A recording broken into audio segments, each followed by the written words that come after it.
ونصلي ونسلم على رسوله الكريم أما بعد فأعوذ بالله من الشيطان الرجيم بسم الله الرحمن الرحيم الذين كفروا وصدوا عن سبيل الله أضل أعمالهم صدق الله مولانا العظيم اللهم صل على سيدنا ومولانا محمد وعلى آل سيدنا ومولانا محمد وبارك وسلم۔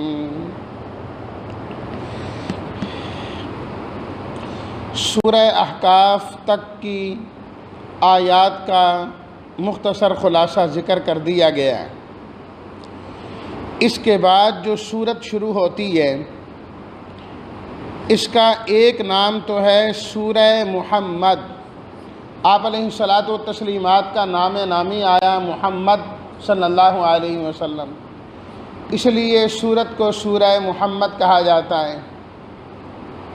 اور دوسرا نام اس سورت کا سورۃ القتال بھی ہے، قتال کرنا، اللہ کے راستے میں لڑنا اور جہاد کرنا۔ اس سورت میں چونکہ جہاد کا تذکرہ ہے اس لیے اس سورت کو سورہ القتال بھی کہا جاتا ہے۔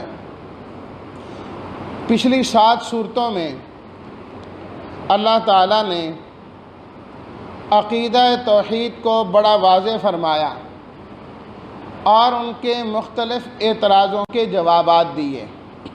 سورہ زمر سے شروع ہوا، ایک اللہ کو پکارو، فرمایا کہ یہی دعوت دی تھی رجل مومن نے فرعون کی دربار میں۔ پھر کہا جی ہمیں بہت سارے اشارات ملتے ہیں غیر اللہ کو پکارنے کے، تو اگلی صورت میں جواب دیا کہ شیطانی اثرات ہیں۔ پھر سورہ شورا آ گئی کہ جی ہمیں کتابوں میں اس طرح لکھا ملتا ہے، فرمایا سب غلط ہیں، وحی کی اتباع کرنی چاہیے، اور جو وحی آئی وہ سب نبیوں پر ایک ہے، اور اس میں تو لکھا ہے کہ اللہ کے علاوہ کسی کی عبادت نہیں ہے۔ سورہ زخرف آ گئی، چلو سفارش ہی ہو جائے گی، فرمایا زبردستی سفارش بھی کوئی نہیں کر سکتا۔ سورہ دخان آ گئی، چلو سنتے تو ہیں نا، خوش تو ہو جائیں گے، فرمایا نہیں، سننے والی ذات بھی صرف اللہ تعالیٰ کی ہیں۔ اللہ اکبر۔ سورہ جاثیہ آ گئی، جی ہمارے باپ دادا اس طریقے سے کرتے تھے ہم بھی کرتے ہیں، فرمایا باپ دادا کوئی تمہارے لیے سند نہیں ہے، سند اللہ کی کتاب ہے، قرآن مجید ہے، اس کے مطابق چلو۔ سورہ احقاف آ گئی، جی غیر اللہ کو پکارا جائے تو مدد تو کرتے ہیں نا، فرمایا کہاں کرتے ہیں، قوم عاد، قوم سمود، قوم نوح سب غیر اللہ کو پکارتے تھے، جب اللہ نے پکڑا تو کیوں نہ مدد کی انہوں نے۔ تو اس لیے بڑی وضاحت کے ساتھ اللہ تعالیٰ نے رد کیا ان کی ایک ایک بات کا۔ اب اس صورت کے اندر اللہ تعالیٰ نے اللہ اکبر جہاد کا حکم دیا، فرمایا کہ تم نے صحیح دین پر قائم رہنا ہے، ڈٹے رہنا ہے، تمہیں لڑنا پڑے، جہاد کرنا پڑے، اس سے بھی پیچھے نہیں ہٹنا۔ فَإِذَا لَقِيتُمُ الَّذِينَ كَفَرُوا فَضَرْبَ الرِّقَابِ، جب تمہارا کافروں سے مقابلہ ہو جائیں ان کی گردنیں اڑا کے رکھ دو، کوئی نہیں انہیں چھوڑنا، اور پھر قید کر لو، پھر دیکھ لینا کہ ان قیدیوں کے ساتھ کیا کرنا ہے، چھوڑنا ہے، احسان کر کے چھوڑنا ہے، کچھ لے کے چھوڑنا ہے، وہ بات کی بات ہے۔ فرمایا کہ جب آ جائیں لڑائی میں تو پھر تم نے ان کو چھوڑنا نہیں ہے۔ اللہ اکبر۔ اور بتایا کہ جہاد کیوں کرنا ہے، اللہ کی توحید کو اور دین کو قائم کرنے کے لیے اور دنیا سے فساد کو ختم کرنے کے لیے۔ پھر اللہ تعالیٰ نے اس صورت میں جو ہے نا، ایک تو آپ علیہ الصلاۃ والتسلیمات کا نام آیا، اور پورے قرآن مجید میں آپ علیہ الصلاۃ والتسلیمات کا نام نامی لفظ محمد سب کہہ دیجئے صلی اللہ علیہ وسلم قرآن مجید میں 4 مرتبہ آیا ہے، ورنہ عام طور پر اللہ تعالیٰ نے آپ کی صفات کا ذکر کیا ہے، خوبیوں کا ذکر کیا ہے۔ 4 مقام وہ ہیں جہاں پر اللہ نے آپ کا نام لیا ہے باقاعدہ، وہ کوئی نہ کوئی اہمیت والی بات تھی۔ یہاں بات آئی قرآن مجید کی صداقت کی، تو اللہ نے واضح طور پر فرمایا کہ جو محمد صلی اللہ علیہ وسلم پر نازل کیا گیا ہے وہ برحق ہے، وہ برحق ہے۔ نمبر 2، اس کے بعد اگلی صورت میں آ رہا ہے سورہ فتح میں صلح حدیبیہ کے موقع پر بھی میں اس کا ذکر کرتا ہوں۔ محمد الرسول اللہ بھی میں نے نماز میں بھی تلاوت کی، وہاں پر آپ علیہ الصلاۃ والتسلیمات کا نام آیا۔ اور ایک مرتبہ اللہ تعالیٰ نے چوتھے سپارے سورہ النساء میں غزوہ احد کے تذکرے میں آپ علیہ الصلاۃ والتسلیمات کا نام لیا۔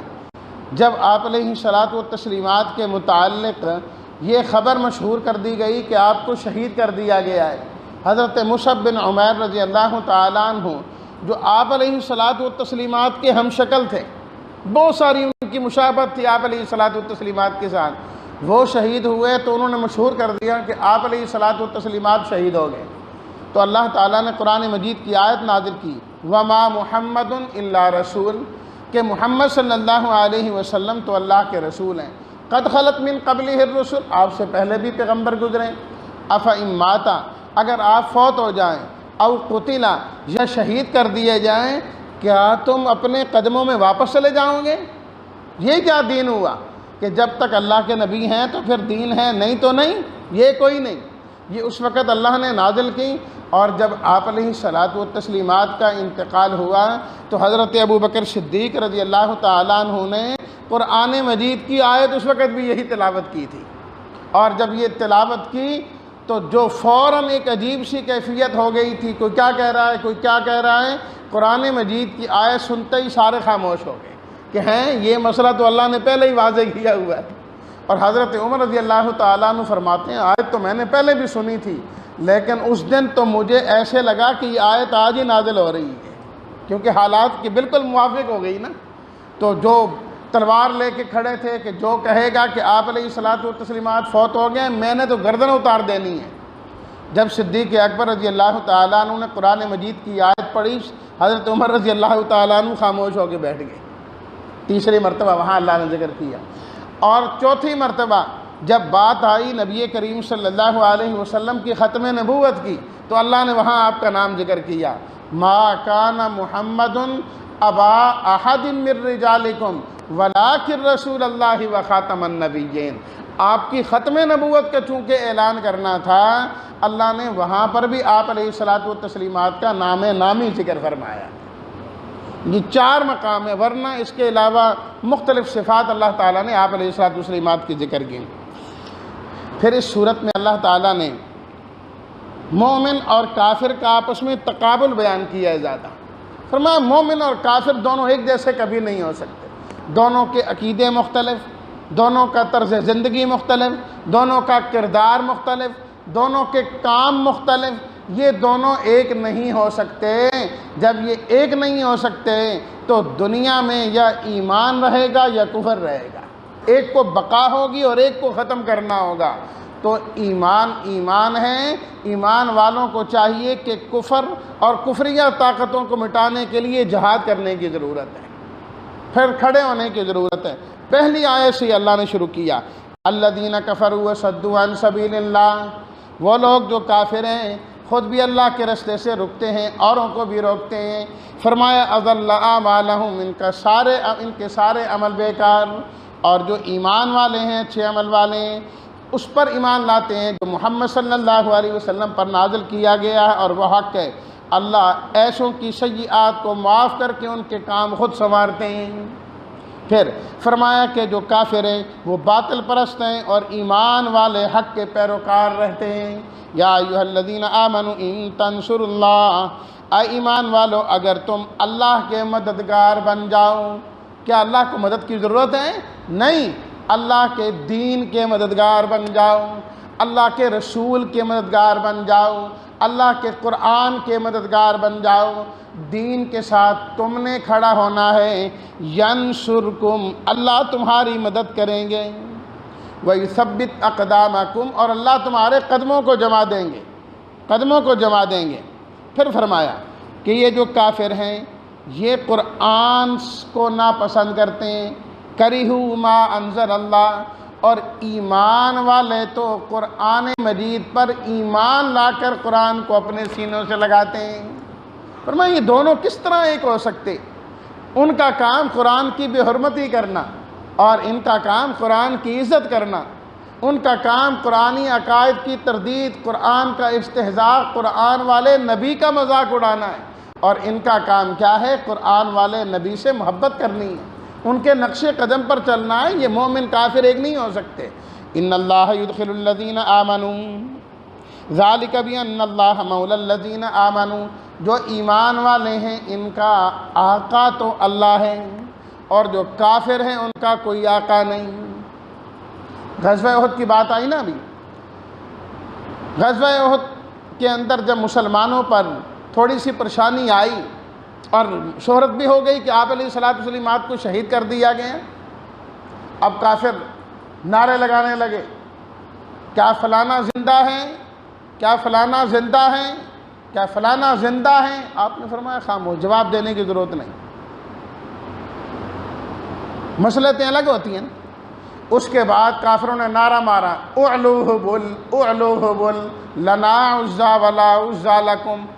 ان کا جو بت تھا نا حبل، کہا حبل بلند ہو گیا، ہمارے پاس تو عزا بت تھا، ایک بت ان کا عزا بھی تھا نا، کہا ہمارے پاس عزا ہے، تمہارے پاس عزا نہیں ہے۔ اس عزا نے ہمیں عزت دی اور تمہیں عزت دینے والا کوئی نہیں۔ یہ شرکیہ بات کی۔ آپ علیہ الصلوۃ والتسلیمات نے صحابہ کرام سے فرمایا اب ان کو جواب دو، لنا مولانا ولا مولا لکم، اللہ مولانا ولا مولا لکم۔ تم کیا باتیں کرتے ہو؟ اللہ تو ہمارا آقا ہے، تمہارا آقا تو نہیں ہے نا۔ اللہ تو اب بھی ہمارے ساتھ ہیں۔ یہ اللہ کی حکمتیں ہیں کہ کبھی اس طریقے سے بظاہر بھی کامیاب کرتا ہے غزوہ بدر میں، اور کبھی اس طرح کامیاب کرتا ہے غزوہ احد میں کہ اللہ شہادتیں دے کر اپنے پاس بلا لیتا ہے۔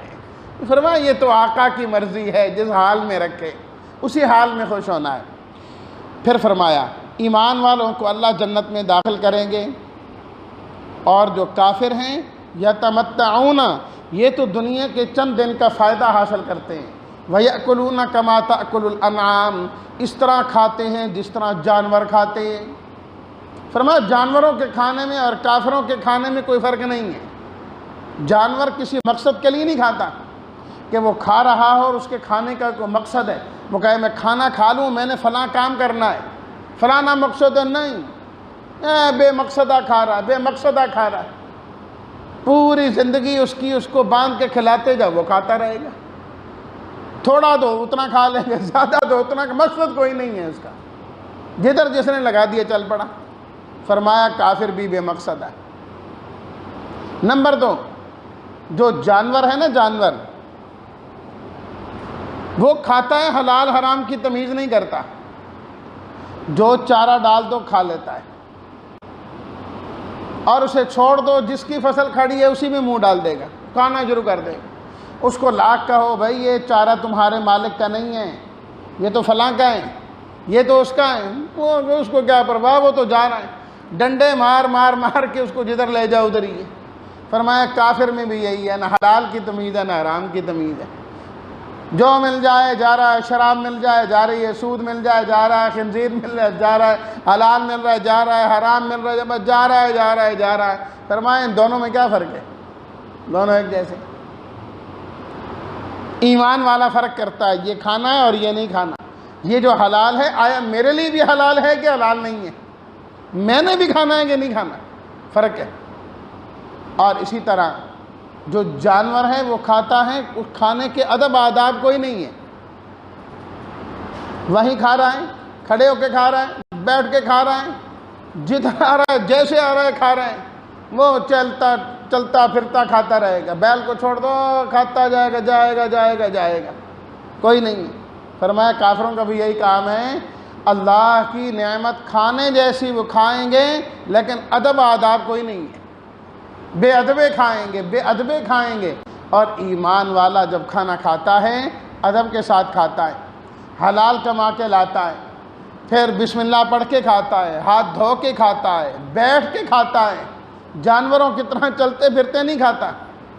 یہ تو ہم نے ان جانوروں کو دیکھا نا، وہ جو کافر ہیں وہ چلتے پھرتے کھا رہے ہیں، اور ہم نے بھی اس کو غنیمت سمجھا، ہم نے بھی ویسے شروع کر دیا، کیونکہ ہم ذہنی طور پر غلام ہیں، جس طرح ہم نے ان کو دیکھا ویسے کرنا شروع کر دیا۔ ہم سمجھتے ہیں شاید وہ بڑے پڑھے لکھے لوگ ہیں، بڑے سمجھدار ہیں، وہ جو بھی کریں گے ٹھیک کریں گے، وہ جو کریں گے ٹھیک کریں گے۔ کافر جو کر لیں ہم بڑے آرام سے اس کو قبول کر لیں گے، اور اگر سنت کی دعوت دی جائے تو ماننے کے لیے اتنی جلدی تیار نہیں ہوتے۔ کہا جائے ٹخنے ننگے رکھا کرو، سنتیں نہ کوئی پرواہ نہیں، اور نہیں جی نہیں، ٹخنے ڈھانک کے رکھیں گے، بوٹوں سے بھی نیچے جا رہی ہوتی ہیں بعض کی شلواریں اور پینٹیں، کیا ہے وہ نیچے رکھتے ہیں۔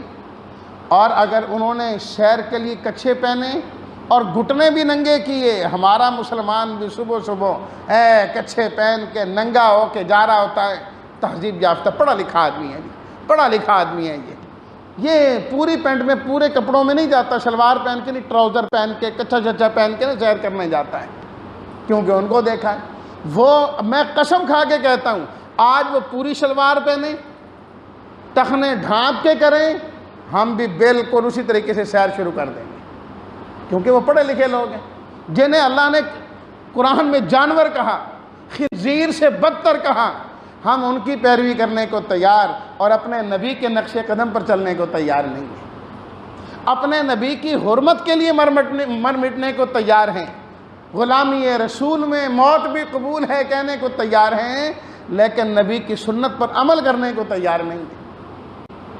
کہ جب ہم اپنی شادیوں میں اور خوشیوں میں کھانا کھا رہے ہوتے ہیں، بڑی معذرت کے ساتھ ہمارے پڑھے لکھے لوگ سچی مچی جانوروں کی طرح لگ رہے ہوتے ہیں، پلیٹیں بھری ہوئی ہیں، ایک یوں جا رہا ہے اور ایک یوں جا رہا ہے، ایک یوں جا رہا ہے ایک یوں جا رہا ہے، اس میں اور بیل کے کھانے میں کیا فرق ہے دونوں میں؟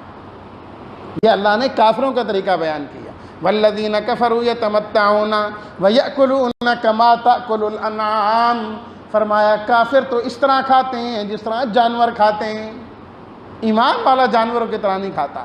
اللہ جنت دیں گے ایمان والوں کو، جنت وہ ہے جس کے اندر صاف پانی کی نہریں ہوں گی، دودھ کی نہریں ہوں گی، شراب کی نہریں ہوں گی، وہاں کی شراب یہاں کی گندی شراب نہیں، فرمایا کہ وہاں پر شہد کی نہر ہوگی، اللہ نہریں عطا فرما دیں گے، نہریں عطا فرمائیں گے اللہ تعالیٰ۔ اور اس کے بالمقابل جو کافر ہیں، سقوما حمیما، گرم ابلتا پانی پلایا جائے گا ان کو، فقطع امعاءہم، وہ پانی جب ان کے اندر جائے گا ان کی آنتوں کو کاٹ کے رکھ دے گا، اتنا گرم پانی ہوگا۔ اللہ اکبر۔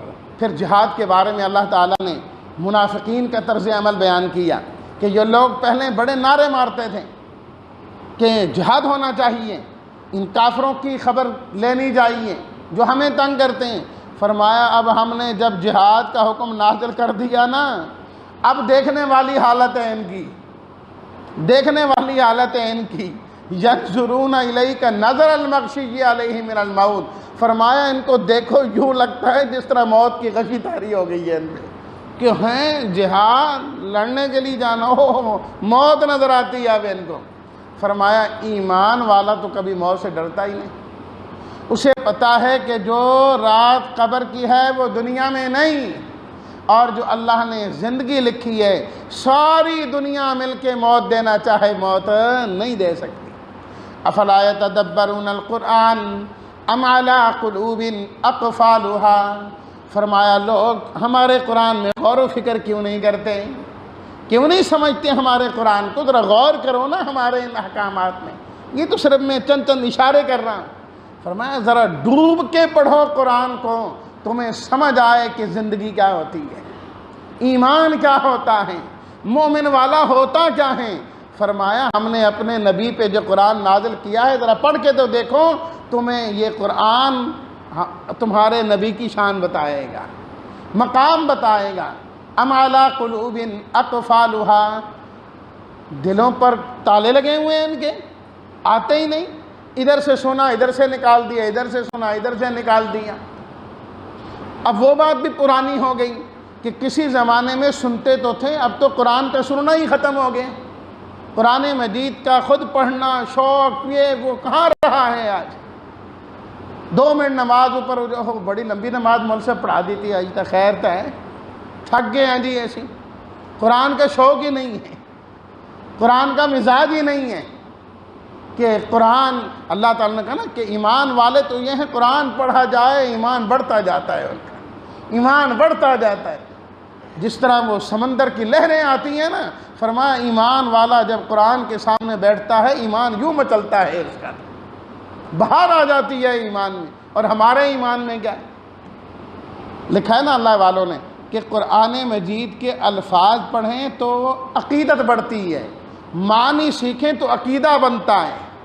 ہم نہ عقیدہ ٹھیک کرتے ہیں، نہ رب سے عقیدت اور محبت میں اضافہ کرتے ہیں۔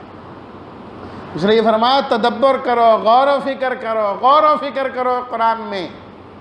اللہ اکبر، غور و فکر کرو۔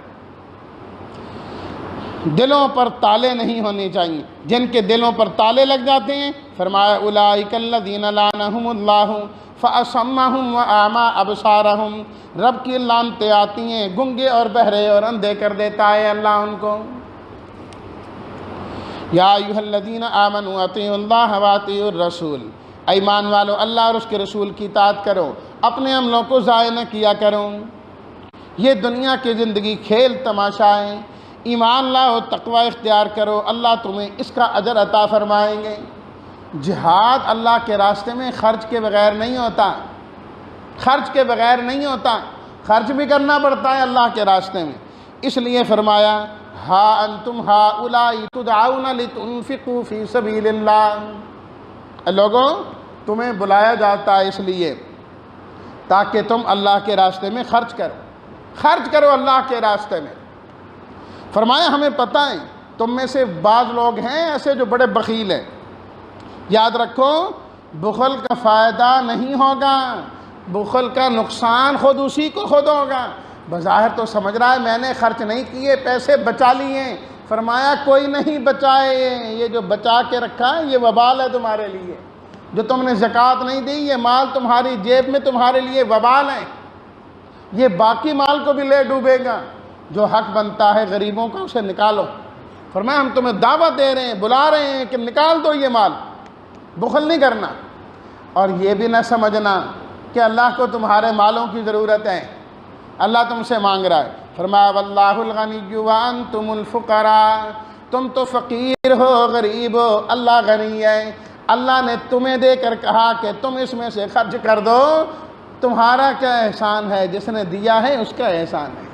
پھر اللہ نے آخر میں دھمکی بھی لگائی، اگر تم نے منہ موڑا ہم تمہارے محتاج نہیں، ہم تمہیں ختم کر کے تمہاری جگہ اور لوگوں کو پیدا کر دیں گے، وہ تمہاری طرح نہ ماننے والے نہیں ہوں گے، وہ ماننے والے لوگ ہوں گے۔ اس لیے اگر تم نے باقی رہنا ہے تو پھر مان کے باقی رہو۔ جہاد کا ذکر، سورہ فتح آ گئی، فرمایا اللہ کے راستے میں جہاد کرنا تمہارا کام ہے، فتوحات عطا کرنا ہمارا کام ہے، ہم فتح دیں گے۔ یہ نہ دیکھنا کہ ہم تھوڑے ہیں، ہم کمزور ہیں، ہم، وہ فرمایا چھوڑ اس بات کو، دین کی خدمت کے لیے تم کھڑے ہو جاؤ، مدد تمہاری کرنا ہماری ذمہ داری۔ انا فتحنا لک فتحا مبینا، فتح مبین دیں گے۔ سن 6 ہجری میں یہ 2-3 صورتیں بہت تفصیل والی ہیں، لیکن میں بالکل تھوڑی تھوڑی بات ذکر کروں گا، اتنا وقت نہیں ہوتا۔ سورہ فتح تو خاص طور پر 2-3 گھنٹے میں بھی نہ ہو سکے۔ آپ علیہ الصلاۃ والتسلیمات نے سن 6 ہجری میں خواب دیکھا، مکہ سے ہجرت کر کے آ گئے مدینہ منورہ میں، 6 سال ہو گئے، 5 ہو گئے، 6ٹا جا رہا ہے۔ خواب دیکھا کہ ہم مسجد الحرام پہنچے ہیں، بیت اللہ کا طواف کیا ہے، مسجد الحرام گئے ہیں، اللہ اکبر۔ دل میں طلب تو تھی نا، اللہ کا گھر تھا۔ آپ علیہ الصلاۃ والتسلیمات جب ہجرت کر کے مکہ المکرمہ سے واپس آنے لگے تو آپ کی کیا حالت ہے، آپ کی کیا کیفیت ہے؟ آج کا مومن جاتا ہے تو وہاں سے آنے کا دل نہیں کرتا، روتے روتے آتا ہے وہاں سے۔ اللہ کے نبی ہوں، اللہ کا گھر ہو، خانہ کعبہ ہو، بیت اللہ ہوں، یادگاریں ہوں اللہ کی وہاں پر، اور آپ علیہ الصلاۃ والتسلیمات کی زندگی گزری ہو، جہاں قرآن کا نزول ہوا ہو۔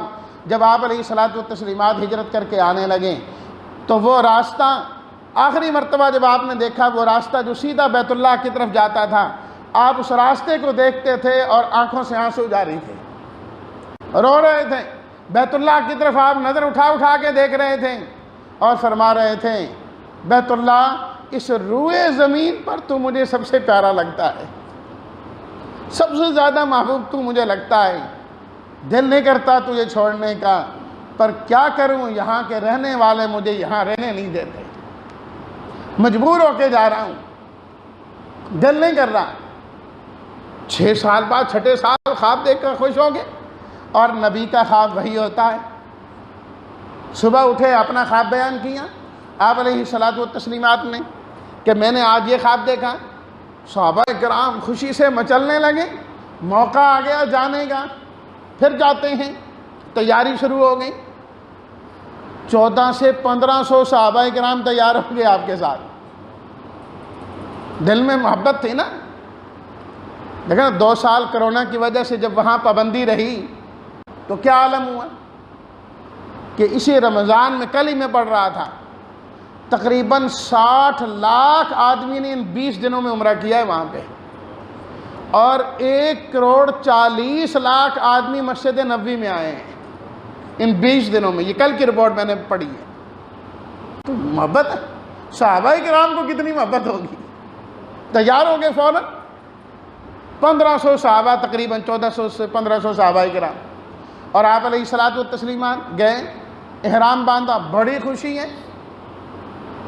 لیکن جب مکہ کے قریب پہنچے، حدیبیہ کے مقام پر کافروں نے راستہ روک دیا، آگے نہیں جانے دے رہے، اور جس سواری پر، اونٹنی پر آپ علیہ الصلوۃ والتسلیمات سوار ہے وہ بھی بیٹھ گئی، نہیں گئی۔ آپ علیہ الصلوۃ والتسلیمات نے فرمایا حبسہا حابس الفیل، جس رب نے ہاتھیوں کو روکا تھا نا، اس نے میری اونٹنی کو بھی روک دیا ہے۔ اشارہ یہی ہے کہ نہیں، اجازت نہیں ابھی جانے کی۔ اللہ اکبر۔ ان کو بھی بہت سمجھایا کافروں کو کہ ہمیں جانے دو، ہم لڑائی کے لیے نہیں آئے، جھگڑے کے لیے نہیں آئے، ہم عمرہ کرنے کے لیے آئے ہیں، اور چلے جائیں گے ابھی واپس۔ آپ علیہ الصلوۃ والتسلیمات نے یہ بات سمجھانے کے لیے حضرت عثمان بن عفان رضی اللہ تعالیٰ عنہ کو اپنا سفیر بنا کر بھیجا کہ تم جاؤ بات کرو، کیونکہ وہاں کے سرداروں میں سے تھے اور وہ لوگ بڑی عزت کرتے تھے۔ اور ایسا ہی ہوا، جب حضرت عثمان رضی اللہ تعالیٰ عنہ گئے تو انہوں نے کہا نہیں، آپ کو ہم نہیں روکتے، آپ کی بڑی عزت ہے ہمارے ہاں، آپ تشریف لائیے۔ اللہ اکبر۔ اور پیچھے سے صحابہ کرام میں سے ایک نے کہہ دیا عثمان کے بڑے مزے ہو گئے، جائیں گے، عمرہ کریں گے، بیت اللہ کا چکر لگائیں گے، طواف کریں گے، صفا مروہ کی سعی ہوگی۔ آپ علیہ الصلوۃ والتسلیمات نے فرمایا اگر میرے سے پوچھو نا، میں نے منع نہیں کیا عثمان کو، لیکن عثمان میرے بغیر بیت اللہ کا طواف نہیں کریں گے۔ فرمایا مجھے پتہ ہے۔ اور ایسا ہی ہوا، جب گئے تو انہوں نے کہا آپ احرام میں، آپ عمرہ کریں، آپ کے لیے کوئی رکاوٹ نہیں۔ عرض کرنے لگے، فرمانے لگے کہ نہ، میں نے احرام باندھا، نیت کی کہ عمرہ کرنا ہے اللہ کے نبی صلی اللہ علیہ وسلم کے ساتھ، آپ کے بغیر تو میں نے عمرہ بھی نہیں کرنا، نہیں کیا۔ یہ ہے سچی محبت۔ اور بلکہ لکھا ہے وہ سردار جب آئے نا استقبال کے لیے، انہیں پتہ لگا کہ حضرت عثمان تشریف لائے ہیں رضی اللہ تعالیٰ عنہ، وہ آئے اور آپ سے ملیں، اور ایک سردار نے آگے بڑھ کر کہا آپ کا یہ جو تہ بند ہے نا، یہ نیچے آیا ہوا ہے بہت زیادہ، اور اوپر ہے بہت زیادہ، آدھی پنڈلی تک تھا، تو آپ اس کو نیچے کر لیں، کیونکہ سردار جو ہے نا ان کے تہ بند نیچے ہوتے ہیں، تو آپ تو سردار آدمی ہیں۔ اللہ اکبر۔ قربان جائیے۔ حضرت عثمان بن عفان رضی اللہ تعالیٰ عنہ پر فرمانے لگے میں نے اپنے نبی صلی اللہ علیہ وسلم کے ازار کو دیکھا ہے، وہ آدھی پنڈلی تک ہے، عثمان بھی یہیں تک ہی رکھے گا، تم نے جو کہنا ہے کہہ لو، یہ ازار نیچے نہیں ہو سکتا، یہ یہیں رہے گا۔ اور پھر خبر مشہور ہو گئی کہ حضرت عثمان رضی اللہ تعالیٰ عنہ کو شہید کر دیا گیا ہے۔ آپ علیہ الصلوۃ والتسلیمات تک یہ بات پہنچی۔ آپ علیہ الصلوۃ والتسلیمات نے فرمایا کہ اگر ایسی بات ہے، میں آیا عمرے کے لیے تھا، جہاد اور لڑائی کے لیے نہیں آیا، اگر انہوں نے عثمان کو شہید کیا ہے، ہم سارے کے سارے ان کے خون کا بدلہ لیے بغیر یہاں سے نہیں جائیں گے، خون کا بدلہ لے کے جائیں گے، کیونکہ ایک ایک مسلمان کی جان قیمتی ہے، بیت اللہ کی حرمت سے بڑھ کر حرمت ایک مسلمان کی ہے۔ اس لیے فرمایا یہ تو آج کا حکمران ہے نا کہ مومن بیچتے ہیں، مجاہد بیچتے ہیں، پیسہ کماتے ہیں، یہاں کے سفیروں کو پکڑوا دیتے ہیں۔ ملا عبدالسلام زیب کے ساتھ کیا کچھ ہوا، یہ روایات کی پاسداری کہاں سے آئی ہے ان کے پاس؟ آپ علیہ الصلوۃ والتسلیمات نے فرمایا میں نہیں جاؤں گا یہاں سے، میں تو لڑوں گا۔ صحابہ کرام تیار ہوئے، یہ ہم بھی لڑیں گے، ہم بھی نہیں جائیں گے اگرچہ احرام میں ہیں۔ انہوں نے اس طریقے سے کیوں کیا؟ آپ علیہ الصلوۃ والتسلیمات نے فرمایا آؤ میرے ہاتھ پر پھر بیعت کرو جہاد کی، کہ ہم خون کا بدلہ لیے بغیر نہیں جائیں گے۔ 1400 صحابہ کرام نے کم و بیش آپ کے ہاتھ پر بیعت کی، اور بیعت کون سی کی؟ جہاد والی۔ اصلاح والی تو ہم کرتے ہیں کہ آپ ہمارے پیر، آپ ہماری اصلاح کریں۔ جہاد کی بیعت والا دور ختم ہوا، وہ امام مہدی آئیں گے تو تبھی بات ہوگی، اب تو جہاد کی بات ہی جو بڑا عیب ہوتا ہے۔ اللہ اکبر۔ سب صحابہ کرام بیعت کر رہے ہیں، آپ علیہ الصلوۃ والتسلیمات کے ہاتھ پر ہاتھ رکھ رہے ہیں۔ اللہ اکبر۔ آپ علیہ الصلوۃ والتسلیمات نے اپنا ایک ہاتھ دوسرے ہاتھ پر رکھا۔ جی یہ کیا؟ ہم تو آپ کی بیعت کر رہے ہیں، تو آپ اپنا ہاتھ دوسرے ہاتھ پر رکھ رہے ہیں، اس کا کیا مطلب؟ آپ نے فرمایا یوں سمجھو یہ میرا ہاتھ نہیں، یہ عثمان کا ہاتھ ہے۔ اب میں عثمان کی طرف سے بیعت کرنے لگا ہوں کہ وہ بھی اگر ہوتے تو بیعت کرتے ہیں، یقین ہے، اس لیے میں نے ان کا ہاتھ، اپنا ہاتھ ان کا قرار دے کر پھر اپنے ہاتھ پر رکھا کہ ان کی طرف سے بھی بیعت ہو جائے۔ اللہ کو یہ منظر بڑا پسند آیا، فرمایا میرے پیغمبر جب یہ آپ کے ہاتھ پر اپنے ہاتھ رکھ رہے تھے، ایک طرف آپ کا ہاتھ تھا، دوسری طرف ان کا ہاتھ تھا، بات یہیں ختم نہیں ہوئی، ان کے ہاتھوں پر خدا کا بھی ہاتھ تھا۔ ان صحابہ کے ہاتھ اللہ اور اس کے رسول کے ہاتھوں کے درمیان میں تھے۔ فرمایا لقد رضی اللہ عن المؤمنین اذ یبایعونک تحت الشجرہ، اللہ راضی ہو گیا ان ایمان والوں سے جو ایک درخت کے نیچے آپ کی بیعت کر رہے تھے۔ پروردگار اس لیے آپ راضی ہوئے کہ انہوں نے ہاتھ رکھا۔ فرمایا نہیں نہیں، ہم ہاتھ نہیں دیکھا کرتے، ہم تو راضی ہوئے ہیں ان کے دلوں کو دیکھ کر۔ فَعَلِمَ مَا فِي قُلُوبِهِمْ، ان کے دلوں میں جو ایمان تھا، جو ایمان کا جذبہ تھا، اس سے ہم بڑے خوش ہوئے ہیں اور رضا کا اعلان کر دیا۔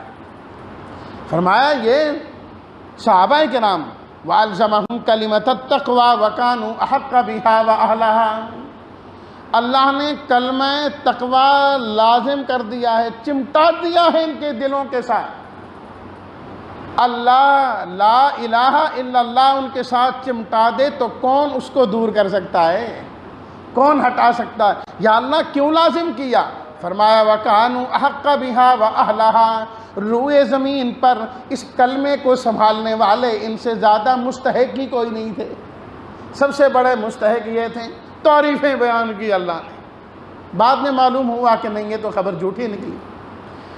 اب صلح حدیبیہ والی بات پہنچی یہاں تک کہ آخر کار صلح ہوئی، اس بات پر کہ ابھی آپ واپس جائیں گے، اگلے سال آئیں گے، 3 دن آپ یہاں رہیں گے، اسلحہ آپ کے پاس نہیں ہوگا، پھر آپ واپس چلے جائیں گے، آپ کا جو آدمی ادھر آئے گا ہم اس کو واپس نہیں کریں گے، ہمارا آدمی جو ادھر آپ کی طرف آ گیا آپ اسے قبول نہیں کریں گے، آپ واپس کریں گے۔ اس طرح کی شرطیں جو بظاہر بڑی کمزور نظر آتی تھی۔ اللہ اکبر۔ صحابہ کرام کے دل میں بھی تھوڑی سی بات آئی کہ ہیں یہ کیا ہوا؟ حضرت عمر رضی اللہ تعالیٰ عنہ نے بھی کہا کیا ہم سچے نہیں ہیں؟ حضرت صدیق اکبر سے عرض کرنے لگے سچے ہیں جی۔ تو پھر یہ کیا بات ہوئی؟ صدیق اکبر نے فرمایا عمر خاموش ہو جاؤ، اللہ کے نبی جو کر رہے ہیں ٹھیک کر رہے ہیں۔ آخر میں جب نام لکھنے کی بات آئی کہ یہ معاہدہ ہوا تو آپ علیہ الصلوۃ والتسلیمات کے ساتھ لفظ رسول اللہ لکھا گیا، محمد الرسول۔ کہنے لگے نا اسے کاٹو، اسے کاٹو، اگر ہم اللہ کا رسول تسلیم کرتے تو یہ بات ہی نہ کرتے۔ آپ نے فرمایا کوئی بات نہیں، کاٹ دو، ان کے لکھنے اور کاٹنے سے کیا بنتا ہے۔ وہاں سے واپس ہوئے، اللہ نے صورت نازل کر دی، انا فتحنا لک فتحا مبینا۔ بظاہر تو یہ لگ رہا ہے کہ کمزور ہو کے مسلمان جا رہے ہیں، اللہ پاک فرماتے ہیں ہم سے پوچھو کہ تمہارے لیے فتوحات کا دروازہ ہی کھل گیا ہے ان کے بعد۔ ایسا ہی ہوا، اس کے فوراً بعد خیبر فتح ہو گیا۔ اور سن 6 میں یہ ہو رہا ہے، سن 8 میں مکہ ہی فتح ہو گیا، اور یہی جو معاہدہ تھا نا وہ فتح مکہ کا ذریعہ بن گیا کل کو جا کے۔ وقت نہیں کہ میں وہ ساری تفصیل بیان کروں۔ تو فرمایا تم فاتح ہو کے آئے ہو، ناکام ہو کے نہیں آئے، اللہ نے اس میں فتح دی ہے۔ اچھا جی، اب وہ تو رہ گئی بات، جو خواب دیکھا تھا وہ کدھر گیا پھر؟ نبی کا خواب تو جھوٹا نہیں ہوتا، تو اب تو خواب پورا نہیں ہوا۔ فرمایا لقد صدق اللہ رسولہ الرؤیا بالحق، اللہ نے اپنے پیغمبر کو جو خواب دکھایا اللہ ضرور سچا کر دکھائیں گے۔ ہم نے کوئی اس سال تو نہیں کہا تھا کہ اس سال اس طرح ہوگا، ہم نے دکھایا کہ ایسا ہوگا۔ ہم پھر کہہ رہے ہیں وقت آنے والا ہے تم مسجد الحرام میں جاؤ گے، حلق کراؤ گے۔ سن 7 میں یہی ہوا، اگلے سال وہ آئے اور عمرہ ہوا، اور سارا وہ خواب جس طرح آپ نے دیکھا وہ پورا ہوا۔ 8 کے اندر مکہ فتح ہو گیا، 9 کے اندر کچھ مسلمانوں نے حج کیا، 10 میں آپ علیہ الصلوۃ والتسلیمات خود تشریف لائے۔ فرمایا بس بات پوری ہو گئی۔ اور انہوں نے وہ کیا تھا نا کہ آپ کے ساتھ لفظ رسول اللہ نہیں لکھنے دیا، فرمایا چھوڑو نہیں لکھنے دیا، ہم لکھ رہے ہیں محمد الرسول اللہ۔ وہ آگے نا میں نے کہا کہ خاص وجہ نام لینے کی، فرمایا محمد صلی اللہ علیہ وسلم اللہ کے رسول ہیں۔ اللہ نے آیت نازل کی قیامت کی صبح تک یوں ہی لکھا رہے گا۔ وہ تو ایک کاغذ تھا نا، ایک پرچہ تھا، اس پر ایک دن میں لکھنے سے کیا ہوا؟ فرمایا اب قیامت کی صبح تک لکھا بھی رہے گا اور پڑھا بھی جاتا رہے گا۔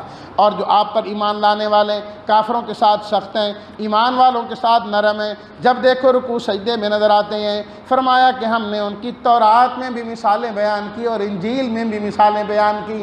دل تو کرتا ہے اس آیت کی میں تشریح کرتا۔ اللہ تعالی ہم سب کو صحابہ کرام والا جذبہ ایمان نصیب فرمائے اور آپ علیہ الصلوۃ والسلامات کے نقش قدم پر چلنے والا بنائے۔ الحمدللہ رب العالمین والصلاۃ والسلام علی رسولہ الکریم وعلی آلہ واصحابہ اجمعین۔ ربنا تقبل منا انک انت السمیع العلیم وتب علینا انک انت التواب الرحیم۔